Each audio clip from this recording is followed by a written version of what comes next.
Since late afternoon, the rain drizzled softly, as if the sky concealed something secret. I recall the rhythmic hum of tires on damp asphalt as I parked in our driveway, headlights illuminating temporary puddles in the cracks I'd long intended to repair. The house appeared ordinary from afar, but indoors there was an unsettling change, not a breakdown, merely a displacement, of which I was unaware that tonight would upend everything. The door creaked as usual, the sound one grows accustomed to with years of residence. I discarded my boots and flung my keys into the bowl, calling out absent-mindedly, "Haley!" No response. The TV droned softly, a sitcom laugh track barely audible above the rain's rhythmic tapping against the windows. Rounding the corner into the living room, I discovered her curled up on the sofa, a blanket covering her legs, gripping her phone tightly. She didn't react when I entered, merely shifting the screen aside slightly, subtly enough to miss if not paying close attention. "Hey!" I called out, keeping my voice casual. She returned a quick smile. "Hey, you're back early." I acknowledged with a nod. "Yep."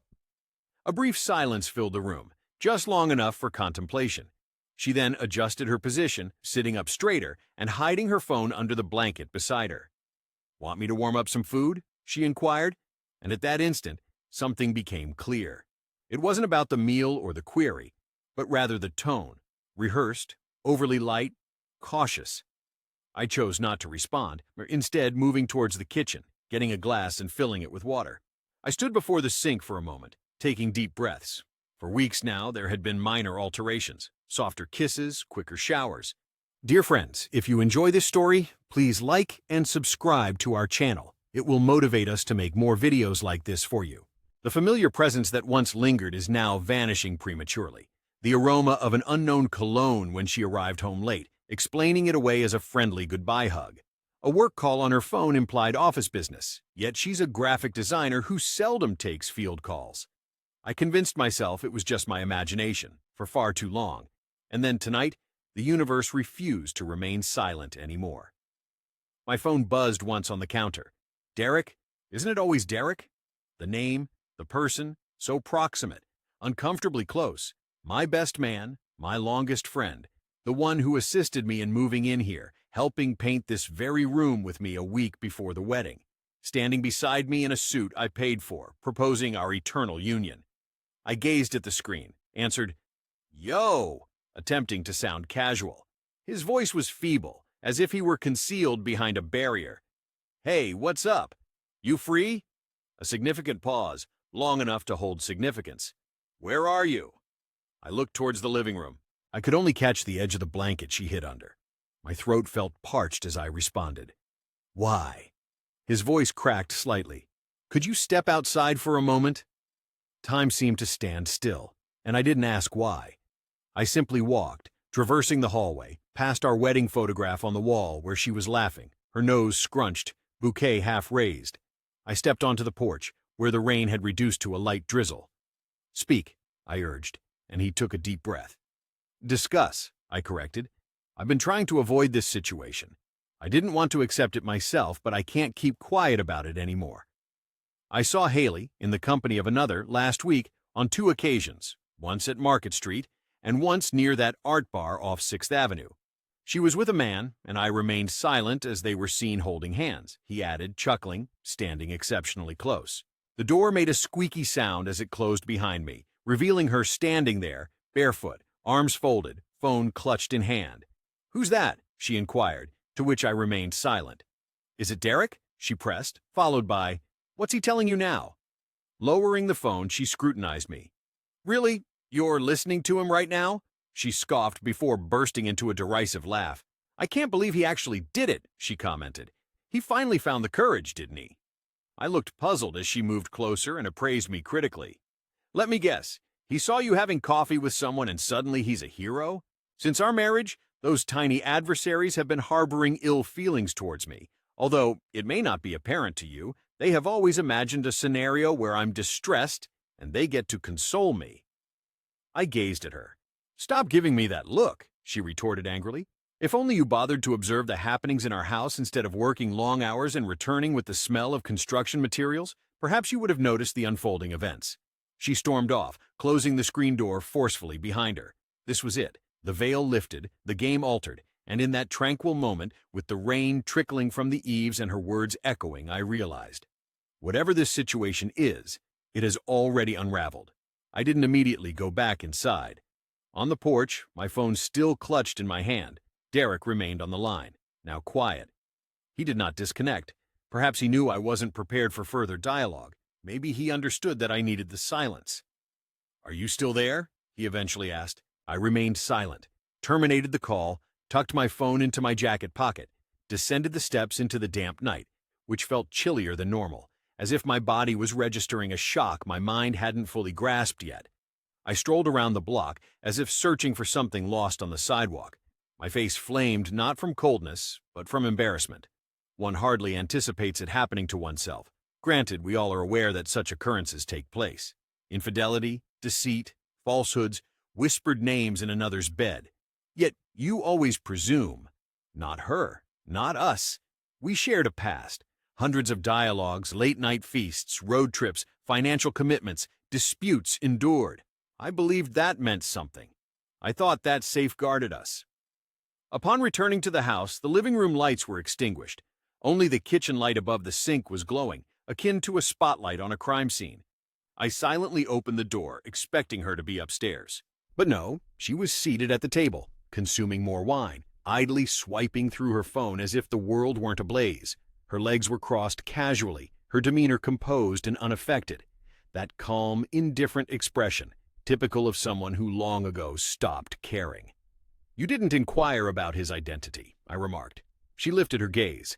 One brow arched. "Identity of whom?" I retorted. She reclined in the chair and let out a prolonged sigh. "Because as soon as you mentioned his name, I knew exactly what you were referring to. You're not denying it." "Should I?" Her response struck harder than anything. I moved toward the table, my hands braced upon its surface. So it was true. She gave no indication of being rattled. "For how long?" she inquired. She continued gazing at her phone for a moment before setting it down and folding her arms. "A few months," she answered. "Who is he?" She smiled coyly. "Someone small? Cruel. You don't know him. Let me try." She rose from the chair and walked past me as if I weren't there, opened the fridge, took another wine bottle and uncorked it mechanically, without a second thought or remorse. "He's someone who listens," she commented offhandedly, pulling the cork out effortlessly, as if she had done it hundreds of times before. "Someone who doesn't come home reeking of construction materials, someone who can still focus when the television is on." I fixed my gaze on her, teeth clenched so hard they ached. "That's your reason?" she retorted, filling another glass. "I'm not defending myself," she said. "I'm simply telling you what you never took the time to understand." I remained silent, brimming with anger. I wanted to shout, to rant, to shatter the bottle on the floor, to destroy her smug, pristine image standing there unscathed by responsibility. Instead, I walked away, climbed the stairs. Each step seemed foreign, as if I were observing a stranger moving through my house that no longer felt like mine. The bedroom door squeaked. The bed was too neatly made. I sat on the edge, staring at the floor once more. Same location as before, yet the scene was dramatically altered. She was downstairs, casually sipping wine after seemingly finding a reprieve from me. In contrast, I was upstairs, suffocating in the quietude of every moment that I hadn't unveiled the truth. Worst of all, I remained oblivious to the stranger's name. The night wouldn't let me sleep. I didn't even attempt it. Instead, I lay there staring at the ceiling as her footsteps reverberated from below, pacing slowly and unfazed, suggesting this wasn't a catastrophe. At one point, I heard the back door open, then close. No words, no explanations, just the sound of her departure. It was 12:17 a.m. I kept watching the clock until it was 1:43, then 3:05. At 4:11 she returned, quiet steps, no lights switched on. But I could sense her. Her deceit wafted up the stairs like a plume of smoke from a cigarette. She didn't join me in bed or even crack open the door. I waited for her, not out of expectation, or because I thought she might say something genuine. I had to observe her behavior when she thought I was asleep, but the opportunity never presented itself. By morning she was gone once more, leaving her half of the bed untouched, and as if she hadn't been in the house for weeks. No note, no explanation, nothing. A phone, her old one, was on the kitchen counter next to her half-empty wine glass from the previous night. In such circumstances, curiosity is not a crime when trust has been betrayed. So I decided to look through it. There was no password. She must have neglected to change it after getting a new one, or perhaps left it intentionally. Regardless, it was like a loaded gun, and I pulled the trigger. I went directly to her messages and scrolled past group chats, work contacts, family discussions. Then I found a thread with no name, just a number. The most recent message was from 2 nights ago. Same time tomorrow? I already miss you. As I scrolled up, I found numerous messages, photos, audio notes, and private jokes. Years ago, before our relationship turned into a routine, the types of things she'd send me were different. Then I discovered his name, Jake, hidden in a conversation about my early return home that night. No surname, no profile picture. Yet it was enough. I sat down, the sticky coffee table from last week's spilled sangria irrelevant now. I dialed Derek, who answered promptly. "Speak to me," he said. "His name is Jake," I replied, silence following. Then Derek breathed out slowly. "Jesus. You know him?" "I don't think so, but I can find out. I need all the details, who he is, what he does, how she met him, everything." Derek didn't inquire about my motive nor tried to dissuade me. He simply said, "Give him a day." I nodded, even though he couldn't see it. I surveyed our living room, the candles she favored, the city skyline print I'd given her for our 3rd anniversary, along with the awkward ceramic bowl from that pottery class we reluctantly attended, now filled the room. Yet it seemed like a stranger's house, a life no longer wanting me. It was then I acknowledged my growing resentment. Derek arrived the next evening without notice, standing at the door as if it were an ordinary night. No call preceded his arrival, he merely knocked. I opened, and there he stood with a manila folder in hand, reminiscent of a noir film scene. Neither of us smiled. We found ourselves seated at the dining table, once a place where Haley had lit candles and prepared homemade ravioli for our anniversary, humming an off-key Taylor Swift song while wearing one of my shirts. Now it reeked faintly of lemon cleaner and emptiness. Derek placed the folder on the table, causing a dull thud against the wood. Derek mentioned Jake Wilder, 32 years old, employed in commercial real estate, previously worked part-time at Oak and Ash on 9th. That's where they initially met. There was anticipation in his eyes as he waited for my response, but I remained silent, simply opening the file. It contained photographs, screenshots, printouts of social media, even some self-taken blurry shots by Derek, one depicting Haley and Jake lounging on Oak and Ash's patio wine bar terrace, with her hand affectionately placed on his arm. Her head was thrown back in laughter, a sound I recognized, as it was once inspired by me. "She's no longer concealing it," Derek whispered softly. "They've been seen in public, not far from here. They're becoming careless. Or overconfident," I murmured in response. He gave a nod of agreement. "That too," he added. As I perused the contents at a slow pace, each photo felt like a wound, every message another small incision. One particularly stood out, a hotel receipt from 3 weeks prior. "Wait," I said, pausing abruptly. "This one, it's our anniversary weekend," Derek acknowledged tersely. "Yes." I scrutinized the receipt, the room number, the timestamp. She had claimed she had to work that Friday, staying late to complete a project. I brought home takeout and ate alone, believing she was simply overwhelmed and tired. I even left her a note on her pillow with a sappy "I love you" message, just to reassure her I was there while she was in bed with someone else. And I had said, "I love you." The world seemed to spin slightly. "Does he realize she's married?" I questioned. Derek simply shrugged. "It's hard to tell, maybe, but some of the messages imply he thinks it's not serious or that it's over." I discarded the folder, leaned back, let out a cold, humorless laugh. "She had the audacity to use our anniversary for this," I exclaimed. "She didn't even wait for it to pass." Derek remained silent. His silence spoke volumes. I rose and walked to the window. The street was tranquil. A child cycled by, earphones in ears. The ordinary world persisted unaware of the fissures in mine. Then, the garage door creaked open. A momentary halt gripped my heart. She was home. Derek rose to leave. I restrained him. "No, stay."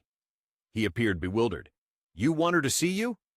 The main door swung open, and there she was, shades in her hair, a reusable shopping bag hung casually on her shoulder, as if returning from some mundane chore. She spied us. Her smile faded. "Ah, look at this. How quaint," she uttered, her voice dripping with sarcasm. "The Betrayal Boys Club." I advanced. "Sit down, or else sit down." She arched an eyebrow, then smirked, slowly moved towards the chair opposite me, and sat as if for an interview she disliked. "You're making quite the spectacle," she said, tossing her keys on the table. "I presume you've read my messages by now?"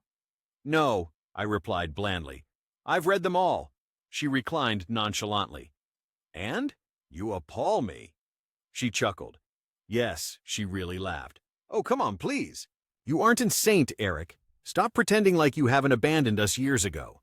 This," she gestured around the room, "this has been devoid of life for a long time. You could have ended it maturely."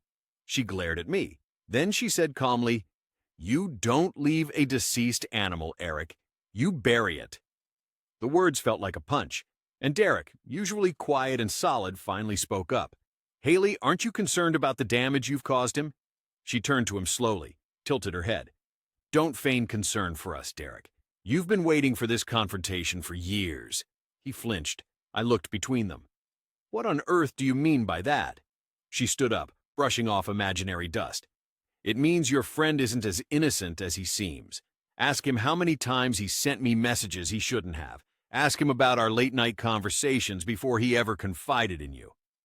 I looked at Derek. His eyes widened. "She's distorting the truth, I swear to God," I said, feeling drained. "Both of you." She started walking towards the stairs.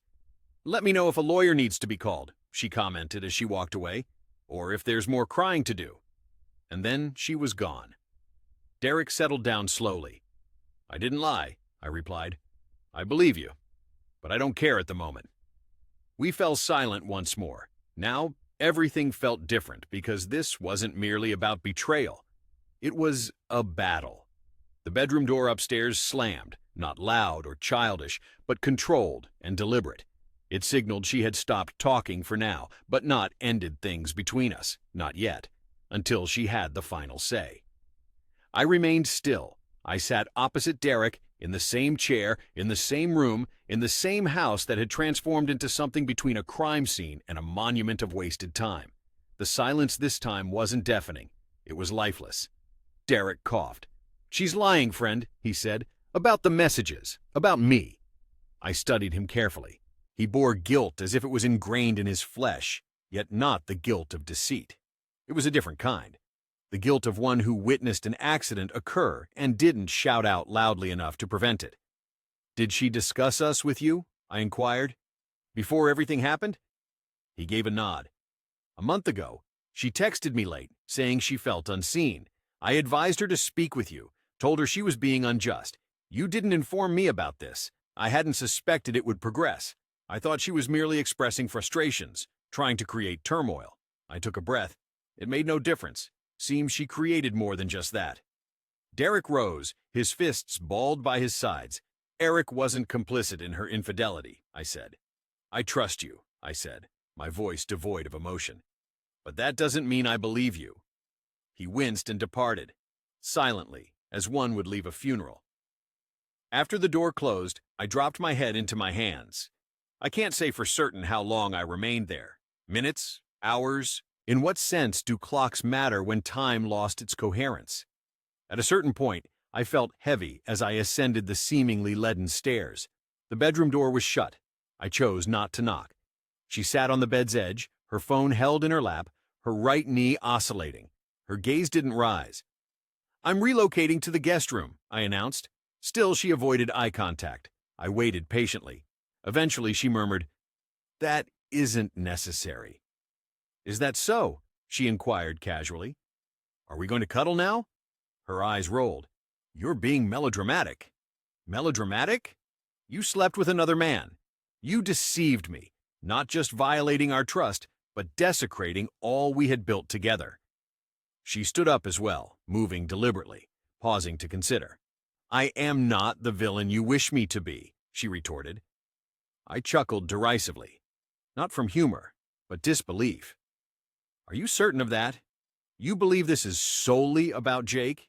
"It isn't. For years, you immersed yourself in work, abandoning me to wither away in this home. Don't feign ignorance. You were well aware of what was happening.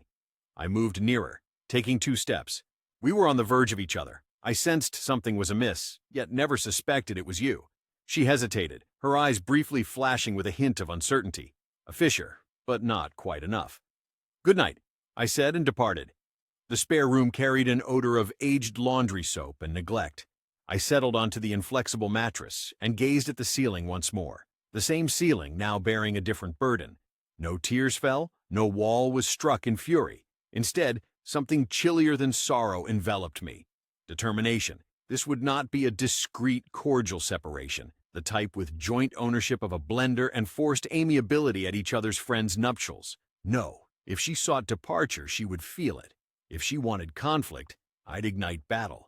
The ensuing morning was too hushed. No music from your phone playing while you styled your hair. No sounds of running water from the shower. No footsteps echoing along the corridor. Just the heavy quietude of evasion taking root in our home like a perpetual fog. I remained in the spare bed, gazing at the ceiling once more. Just as last night, identical thoughts, yet crisper now. The anesthetized feeling had vanished, replaced with lucidity. I had stopped playing the part of the bewildered spouse, no longer waiting for her to confess, apologize, or salvage anything. She had already picked her side. All I was doing was delaying my own choice, until today. I rose, donned a sweatshirt, and departed the room. As usual, she was in the kitchen, preparing coffee as if nothing happened 3 days ago, wearing one of my shirts, unbuttoned, casual, self-assured. She didn't utter a word when she saw me. "Good morning," I said calmly. She arched an eyebrow, seeming unsure of what I meant. I too made coffee. No chit-chat, no breakfast banter, simply prepared to leave. I told her to vacate the house by week's end. This caught her attention. She put down the cup a bit forcefully. "Excuse me, did you understand me? You don't wish to stay here. That much is obvious, so don't. This house is ours. Won't be much longer." She folded her arms, challenging you. "You can't eject me from my own life, Eric. It's not your place to act righteous now. Remember, this predicament didn't originate with Jake. Yes, it took shape the moment you decided your solitude granted you the liberty to begin a secret life behind my back." She seemed ready to strike me with something substantial. Instead, she smirked. "Bitter. Strategic. It's ironic how you suddenly developed backbone when it's too late." That comment hurt, and she knew it. "I'll leave," she warned. "But I won't hurry because you've bloomed overnight. You have 5 days." She remained silent, merely picked up her mug and exited the kitchen. As soon as she disappeared, I retrieved my phone to text Derek. "Need a lawyer. A competent one." He responded swiftly. "I'm here for you, sending a name now. Call her today. She's relentless. Perfect." That's what I required. I began taking pictures of every document inside the filing cabinet, from titles to insurance policies, bank statements, anything potentially useful for my defense. I wasn't enraged in the same way as before. Now it was strategic, about maintaining control. This wasn't solely about Jake. No, it was about her losing regard for me years ago and choosing not to inform me about it. It was about the gradual erosion she claimed was my fault, but which she deliberately engineered until she could feign it as an unintentional event. I wouldn't allow her to revise that account. Not for her friends, not for my family, not for Jake. If she wanted to alter the storyline, I would give her the means after I contacted the lawyer I spoke to that afternoon. His name was Derek Vaughn, and from our initial 30 seconds on the phone, I knew he wasn't exaggerating. Her voice was crisp and precise, efficient in a way that suggested she wasted no time on pleasantries. She didn't express sympathies. She proposed a plan of action. "You must record every detail," she advised. "Receipts, messages, call logs, any images or jottings about her absences or actions. Begin constructing your chronology. If you fear she'll seize anything, house, savings, retirement, prepare immediately, especially if she's the one who left the marriage." Yes, I confirmed. "I have proof, screenshots, her old phone." There was a moment of silence over the line. I could almost imagine her nodding. "Excellent. That will be crucial. We'll get ahead of it." I didn't share with her how painful those screenshots were. That wasn't her role. Her duty was to help me win, and all of a sudden, that was my sole ambition. Over the next few hours, I collected everything. My hands no longer trembled. My breaths were even, I was in focus, as I often am on large projects when everyone else is disorganized and I alone comprehend the blueprint. By the time Haley returned home, I had filled 3 folders with evidence and digitally archived it all onto a secure drive. I possessed a roster of accounts, usernames, passwords. I recognized which belongings around the house were mine, which ones she'd contest ownership over, and which ones I was prepared to lose in order to elicit her response. She entered with shopping bags as if it were an ordinary day. From Nordstrom. I remained silent, and she observed my reaction. What, she asked. Let's not start something. I'm astounded, I replied. She deposited the bags near the door and carelessly threw her keys in the bowl. Of what? Of your nonchalance, of how swiftly you transformed from an unfaithful spouse to an aggrieved tenant. She fixed me with a gaze, as if I were the cause of all problems. Stop pretending that you've been an innocent spouse in this marriage. I had never stepped out, I had never lied, and I had never shared myself with someone else, and returned home as if nothing had occurred. Oh, please, she retorted sharply. You think infidelity is only about physical intimacy? You disengaged from me 2 years ago. I was unnoticed in this house. You didn't notice when I altered my hairstyle. You didn't inquire about my well-being. She didn't initiate physical contact unless asked. She believed that wasn't significant. I disagreed, interpreting it as an opportunity to communicate instead of secretive actions. As she moved closer, her voice softened, and her eyes revealed calculation. Do you truly want the truth, Eric? She questioned. I remained still. I stayed because I had hoped you'd regain consciousness, perhaps look at me as you used to. However, the more time passed, the clearer it became that you wouldn't. So, yes, I found someone who did. And you chose to withhold this fact from me, I stated. You deemed me unworthy of honesty, she smirked. If we were in a confrontation, you would have lashed out with guilt and portrayed yourself as the victim. I allowed that tension to linger for a moment before responding. You're correct, I admitted eventually. In such a situation, I would have indeed done so. She blinked in surprise. Additionally, I added, taking her bags, her new bags, and placing them on the porch. Victims don't always have to be passive. Childish, was her parting comment as she ascended the stairs. I gently shut the front door, secured it, not to keep her out, but to savor a moment where something within this dwelling still felt mine. The following day, I opted for sick leave. Informing my supervisor about a family crisis was the given excuse. He granted me the time off, his compassion barely registering. All sounds beyond these walls had blended into white noise. My universe contracted to these 4 walls, this woman, and the deceit she sowed beneath the floorboards like decay. I spent the morning tagging boxes, not hers, but mine.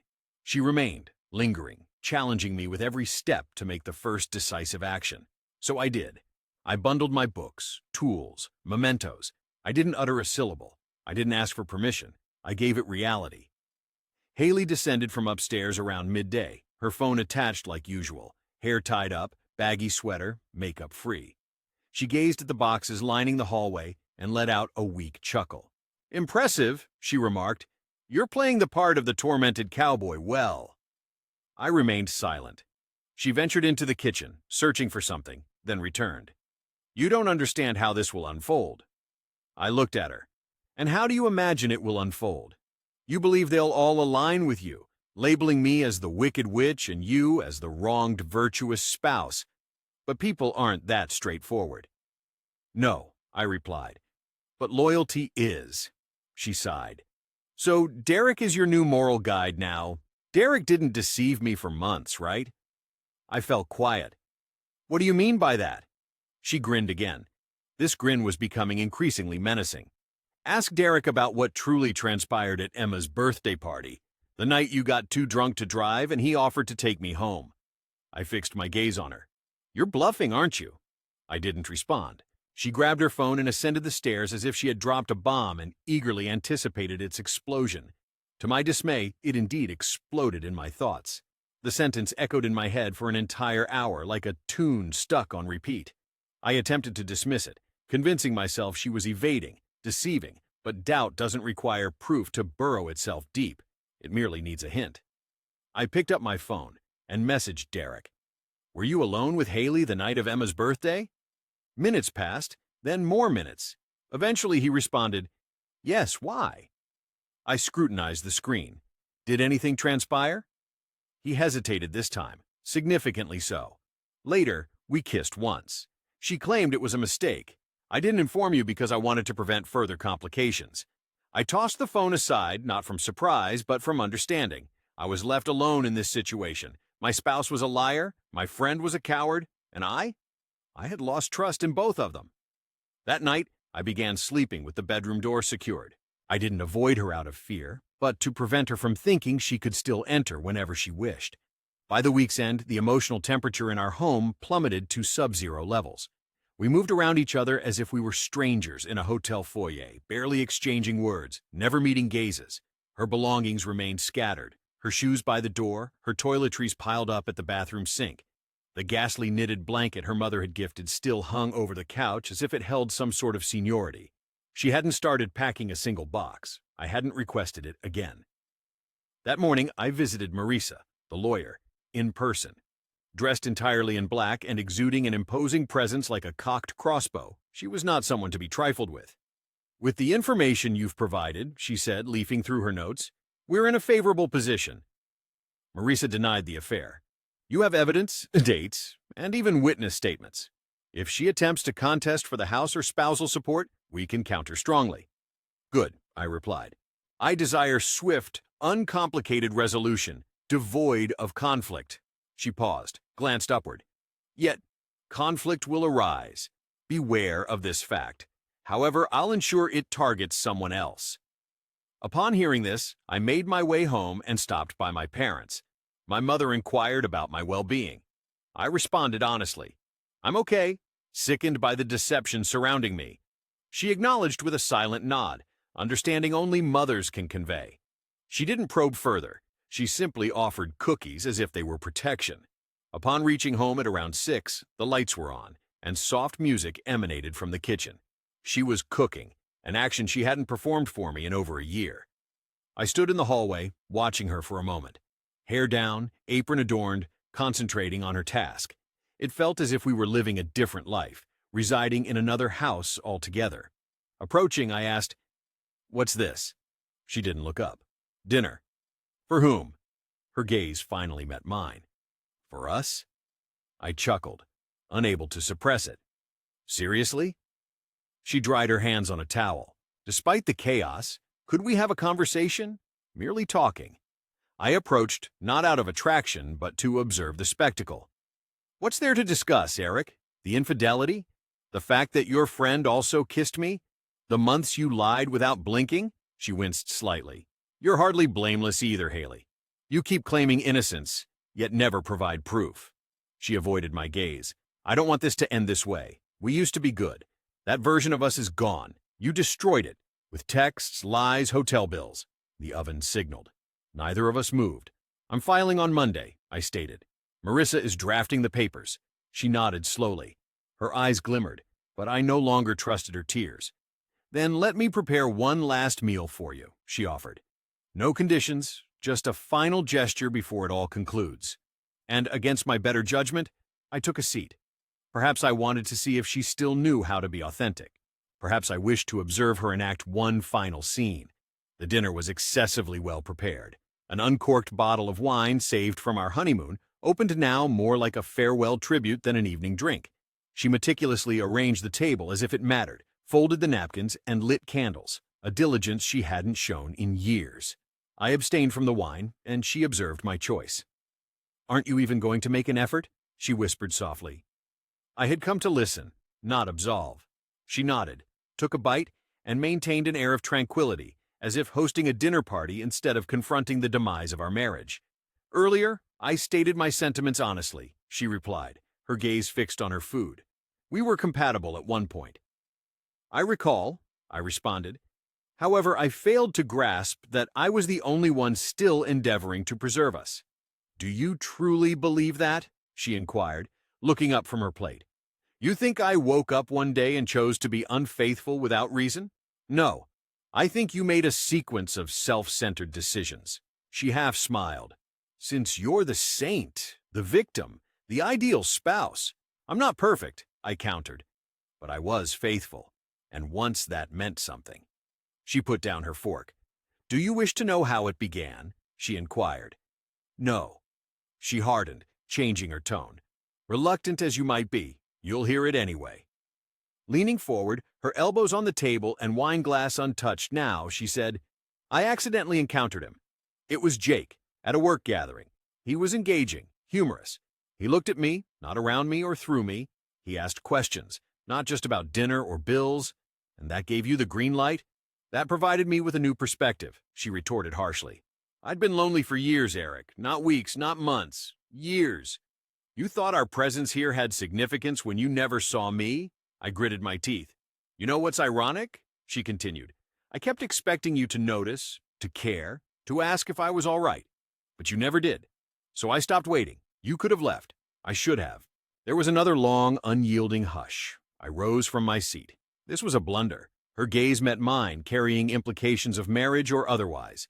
Preparing dinner for you had somehow absolved all sins.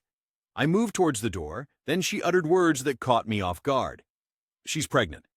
I stood motionless, utterly still. "No, this can't be true." "It is. I've taken 2 tests. Both came back positive. I learned 3 days ago." A new silence fell, but it wasn't harsh. It was hollow. I turned around sluggishly. "Whose child is it?" She remained silent. I approached her. "Haley." "Whose child is it?" She met my gaze without flinching and offered no response. And that was the answer I needed. I don't remember sitting down again. One instant, I was standing there, heart thundering so loudly I couldn't hear the raindrops outside. The next, I was back in my chair, my hands balled into fists on the table, staring at the flickering candle, hoping for some insight. She remained seated, serene. Now, Haley was no longer solo. She had added another entity. She spoke tentatively, and I responded, inquired about the baby's father. "I don't know," she replied. Upon scrutiny, I observed resignation in her, not dread or embarrassment. I then articulated that you had been intimate with both of us simultaneously. She remained silent, not denying it. Pushed back the chair forcefully, almost causing it to topple. "You don't seem to care," I stated, my voice breaking for the first time in days. "Not just a marriage you destroyed, but you exploded it. You brought a child into this chaos, yet you can't tell me who the father is." Tears filled her eyes, but no remorse or regret surfaced. "You think this was simple for me," she countered. "You weren't there, and he made me feel valuable. I hadn't merely cheated, Haley. You supplanted me. You inserted someone else in my place, now staring at me as if I should sympathize with you." "She didn't take your place," she said. "You stepped down willingly." "No," I replied softly. "All I lacked was awareness that I needed to battle for it in my own house." She stood up then, tears coursing down her cheeks. "I hadn't meant for things to unfold this way. But they did. And I'm striving, Eric. Striving to accomplish what? To rewrite the ending? There isn't one now, Haley, not any longer. You ended it. A child remains in the wreckage." She wrapped her arms around herself, as if the room had turned cold. "What are you going to do?" she asked. I glanced at her. For the first time since this predicament started, I knew what to say. "I'm going to sever ties with you," she recoiled. "And if that child is mine, I promised. But if it belongs to him," I shook my head. "That's not my responsibility. That's yours." The candles flickered weakly. The food was now cold. I left the room, the dialogue, and the last scrap of denial behind me. And as I climbed the stairs, her sobs could be heard. Real this time. I didn't pause. I had ceased interpreting her tears as sincerity. On the following Monday, I submitted the divorce documents. Marissa greeted me at the courthouse with her typical cold reserve. However, even she showed a hint of softness upon receiving the finalized documents. I believe she understood. This wasn't a client leaving a failing marriage. It was a man departing from a calculated deception, deep and venomous, cloaked in excuses and subtle accusations. Haley received her papers that afternoon. I wasn't at home when the event transpired. I ensured that fact. I was at the gym, using weights to press against my chest, both literally and metaphorically. 185 pounds on the barbell, again and again, just to prove to myself I could still grasp something without it slipping through my fingers. Upon returning home, she sat in the living room. the envelope untouched on the coffee table, her face expressionless. "You filed," she said. I nodded. "I told you I would." She seemed diminished somehow, no longer in a physical sense, but emotionally drained. All the control she had held throughout this deceptive game seemed to elude her now. The arrogance dissipated, her facade shattered. She was no longer the Haley who scoffed at my suffering. She was merely a woman standing amidst the remnants of her own wreckage. "Aren't you going to try and salvage this?" she queried. I offered a sympathetic smile, not one tinged with bitterness. "I tried to save us for 2 years, Haley. You had already left. You simply lacked the courage to admit it." Her eyes welled up again. "I'm at a loss as to what to do," she whispered. "You'll find a way. You always do." She rose and moved across the room deliberately. I spoke sincerely. "I didn't intend to cause you pain." "Then why did you?" A pause ensued. "You want to know the worst part?" I inquired. I wasn't initially filled with anger, but rather broken, fragmented. And now, I passed her by, claimed my coat. Now I don't feel hate. I simply feel liberated. She nodded, as if that wounded her more than anything else. I departed the dwelling before another word could be spoken. The door didn't echo with slamming. Instead, it closed gently. I turned my back without a backward glance. For the first time in months, I wasn't escaping, but advancing towards tranquility. Perhaps I would sell this house. Perhaps I would seek a new abode and adorn its walls with my own mementos. Maybe I would embark on a journey, someplace distant, someplace serene. I am unsure. Yet there is one thing I am certain of. Love does not perish with a cry. It fades with quietness, with avoidance, with self-centeredness disguised as solitude. It breathes its last when one person surrenders and the other clings to hope. Too obstinate or too devoted to recognize they are the only ones left battling. If you find yourself in a similar predicament, if something within you feels amiss, if the silence is suffocating, pose the challenging questions now. Don't wait for a phone call from a friend. Don't wait for evidence of betrayal. Don't let love decay due to fear of the truth. I delayed my actions too long, but I escaped, and now I get the chance to reconstruct. One fact at a time, please.